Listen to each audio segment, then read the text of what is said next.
Greetings, Mayor Jeff Schielke speaking to you on Friday, October 22nd, 2021.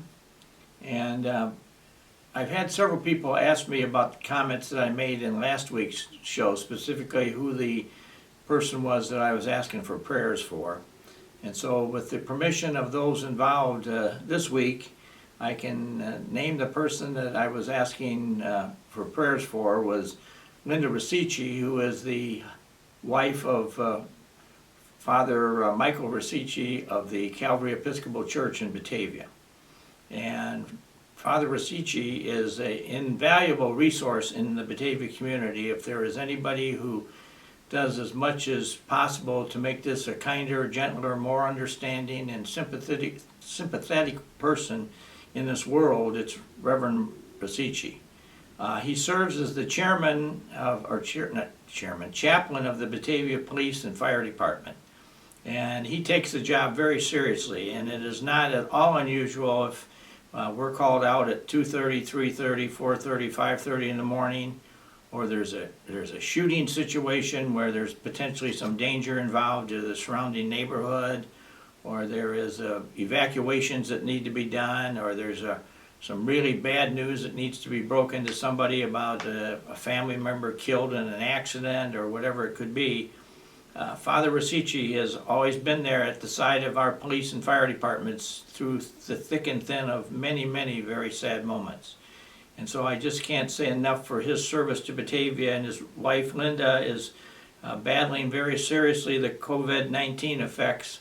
And I know we've been moving her between a couple of hospitals to try to get various treatments.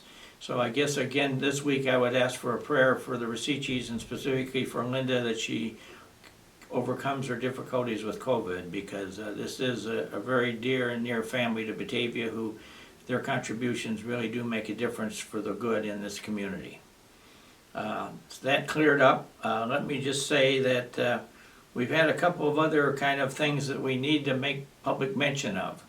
One, this past week we've had, this time of year, you have a number of people that want to have garage sales, backyard sales, clean their house out, or whatever. So there's a lot of that going on, which is nice. And traditionally we let people put little signs up as long as they put them on the house or the property side of the sidewalk, and they don't put them on any type of public property, specifically any public signs. Well, this week unfortunately we had some situations where some people put red signs at the bottom of city stop signs.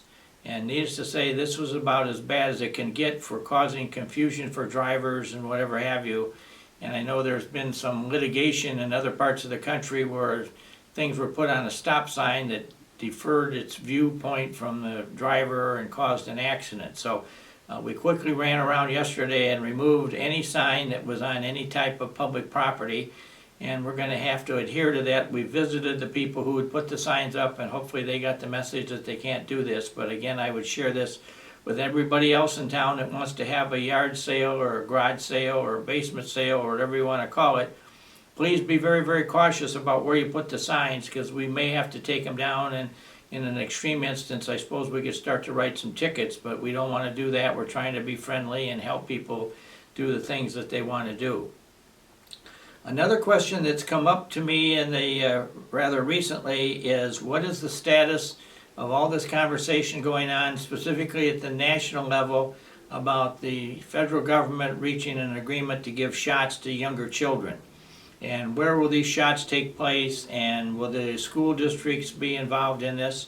As near as I can tell in conversations I've had with other mayors and area school districts, I don't think you're going to see the shots being given away in schools. At least that's, at the moment, that's the impression I'm getting. They're probably going to have to be given at places like the old Sam's Club that we have out on Randall Road, where Kane County has now re-rented that space, I believe, to the end of March, so that they can give the third dose of shots to everybody that's already gotten two, and potentially open it up for the children that parents want them to have the shot to be done there. I'm told that I can't give any definite information about this, because the powers that be told me this morning that they think November 3rd may be the final date when some details are going to be released that will tell parents specifically about where they could be able to get their kids the shot. Let me just say the city of Batavia is here to work with anybody that's trying to do this to get these out to the children of Batavia, but there's a lot of stuff involved here that I guess there's some desire that any kid that's getting a shot, that there has to be a parent maybe even present with them when it's done. So I don't know all the details or what the requirements are going to be, but there is no plan right now in Batavia to be giving shots to anybody. And we've gotten several calls at the city hall, and I know several of the aldermen have gotten calls about this, and it's a question that I guess we can't answer at the moment. So just to bring you up to date on that. Another service that's going to be taking place is that tomorrow on October 23rd, Saturday, between 10 a.m. and 2 p.m., we're going to sponsor a National Drug Take-Back Day at the Batavia Police Department. So if you've got some excess drugs that you no longer use or things you want to get rid of, feel free to come down to the Batavia Police Department here at the City Hall at 100 North Island Avenue between the hours of 10 a.m. and 2 p.m. And we should be willing to take almost any drug that you want to bring in here, because we're trying to get as much of the drug stuff off the streets as we possibly can, and this is a good way to do it where people are in a process to be able to do it. I would also just like to make the opportunity to thank all those in our community who continue to work very closely with the Batavia Police and to a lesser degree maybe with the fire department in pointing out things that are kind of going wrong in their neighborhood. We've had a couple of situations where people have noticed that their neighbors who are senior citizens haven't been around for a couple of days, and they've asked the fire department to come by and check and see how these people are doing. And in most instances we've found people to be okay, but we've been doing that, as has the police. And the other thing is that we continue to be the victims of crime in this town, and the Batavia Police Department is taking a very proactive stance in ensuring that we are out on the streets and we're patrolling, because we seem to have people coming not from within Batavia but from outside the region who come into Batavia, and as one of them described to us one time, they look upon Batavia as a shopping center of affluence, where any house you hit or any car you find in a driveway with the doors unlocked is the opportunity to go through and see if there's things you can remove there, which there probably are, that you can then maybe resell or steal or whatever you're going to do with them. And we've had several people in here just in the last few days, we talked about it last week, that continue to do this type of activity. So please be very, very careful if you leave your car out at night or you leave your doors unlocked. It's highly recommended that you lock your doors at night when you come home and make sure that there's no ability for nobody to get in. And many houses in Batavia now have alarm systems, which is a most worthy thing to have. And most of them have private codes that you have to know to be able to disarm them. And so we've got, I think, we're heading in the right direction, but this is an ongoing problem that is kind of out there.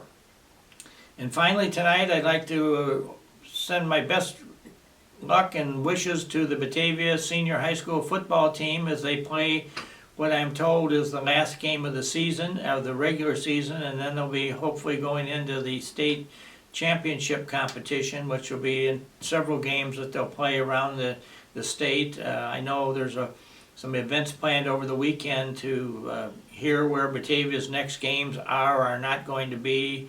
And tonight we're playing up in St. Charles, and we are planning that when their team gets back into town tonight, if they win, that we're going to have a little escort for them through town to kind of spark up the place a little bit and get the kids excited about what it is, and congratulate the team for an outstanding season under Coach Piron. That they've won them all and they've done a great job, and it really have been something that is another record of Batavia High School athletic achievement that is long and standing, but continues to grow with numbers by the leadership we have in the athletic program at Batavia High School today.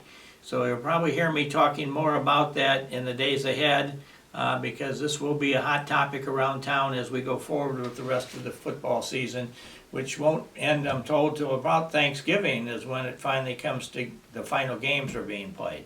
So I guess that's enough for this week. I again wish everybody a good week ahead, and again, please keep your eyes and ears open and be watchful. And the last thing I guess I'd share is that I often speak of this spirit of love and fondness that Batavia has. And if you've got friends in this world that you think of or miss or have great relationships with, give them a call, let them know you're thinking about them, and continue this great era of friendship that we have in Batavia, because it is very special to the hearts and minds of many people.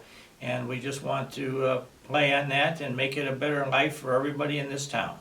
So have a good week, and I'll talk to you next week.